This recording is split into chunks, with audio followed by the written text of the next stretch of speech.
പിന്നെ അത് കഴിഞ്ഞ് മുന്നോട്ട് പോയപ്പോൾ കുറച്ച് നാൾ കഴിഞ്ഞപ്പോൾ വന്ന ആലോചനയാണ് സിബിയുടേത്.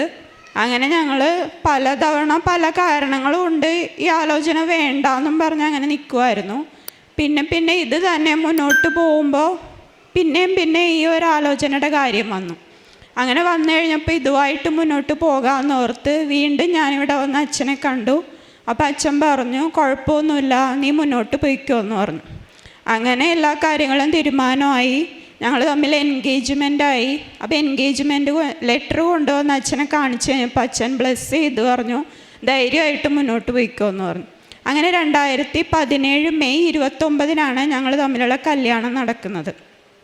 അന്നൊക്കെ ഞാൻ ഉടമ്പടിയിലും തീവ്രമായി തന്നെ പ്രാർത്ഥിക്കുക എല്ലാ കാര്യങ്ങളും ചെയ്യുകയൊക്കെ ചെയ്തിരുന്നു. അങ്ങനെ മുന്നോട്ട് പോവേ കല്യാണം നല്ല രീതിയിൽ തന്നെ നടത്തി. എല്ലാവർക്കും ഭയങ്കര സന്തോഷമായിരുന്നു. കാരണം എൻ്റെ കുടുംബത്തിൽ അത്രയും ഗ്രാൻഡായിട്ടൊരു കല്യാണം നടന്നിട്ടില്ലായിരുന്നു.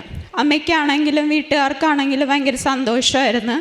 അങ്ങനെ മുന്നോട്ട് പോവേ കുറച്ച് നാൾ കഴിഞ്ഞപ്പോൾ സിബിയുടെ അമ്മയും ഞാനുമായിട്ട് ചെറിയൊരു പ്രശ്നങ്ങളൊക്കെ ഉണ്ടായി. അമ്മയ്ക്ക് എന്നെ ചില രീതിയിലൊക്കെ ആക്സെപ്റ്റ് ചെയ്യാൻ പറ്റാതെ വന്നു കഴിഞ്ഞപ്പോൾ ചില പ്രശ്നങ്ങളുണ്ടായി.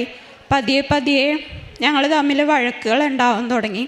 അങ്ങനെ കുടുംബത്തിൽ സമാധാനം ഇല്ലാണ്ടായപ്പോൾ അതെന്നെ ഒരുപാട് ബാധിച്ചു.